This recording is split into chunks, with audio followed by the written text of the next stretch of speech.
ایک مرتبہ کا ذکر ہے کہ سندھ کے کسی پرانے گاؤں میں ایک استاد اپنے طالب علموں کو پڑھایا کرتا تھا۔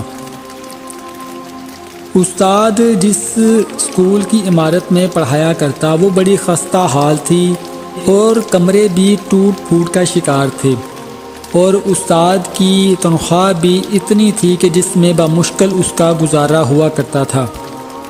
وہ روزمرہ کے واقعات سے طالب علموں کے ذہن کی نشو و نما کرتا اور انہیں اس قابل بناتا کہ زندگی کو ایمانداری سے بسر کریں۔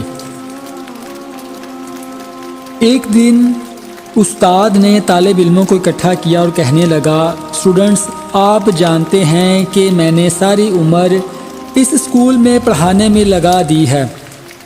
اس مختصر سی تنخواہ میں پڑھاتے ہوئے میرے بال سفید ہو چکے ہیں اور میں اس قلیل تنخواہ میں زندگی کے مزے نہ چکھ سکا۔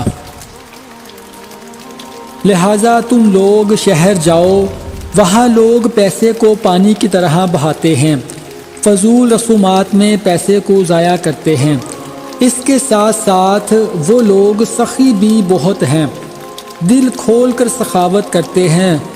میں چاہتا ہوں کہ تم شہر کی تنگ اور تاریک گلیوں میں داخل ہو جاؤ، اور جب تمہیں کوئی دیکھ نہ رہا ہو اور تمہارے آس پاس کوئی نہ ہو تو تم ان لوگوں میں سے ان کے پیسوں سے بھرے ہوئے پرس چھین لو۔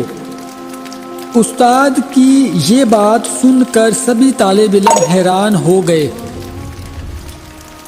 ان میں سے ایک طالب علم نے کہا، استاد صاحب، یہ تو غلط بات ہے، چوری کرنا قانوناً جرم ہے۔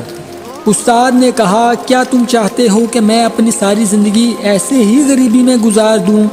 میری نظر کمزور ہو چکی ہے، بال سفید ہو گئے ہیں، میں چاہتا ہوں کہ میں بھی زندگی کے تھوڑے مزے چکھ لوں، لہٰذا تم لوگوں کو میری خاطر شہر جانا پڑے گا اور وہاں سے لوٹ کھسوٹ کر کے میرے لیے لانا پڑے گا۔ طالب علم ایک دوسرے کو گھورنے لگے کہ استاد صاحب ہمیں کیا کہہ رہے ہیں، شاید استاد پاگل ہو گیا ہے۔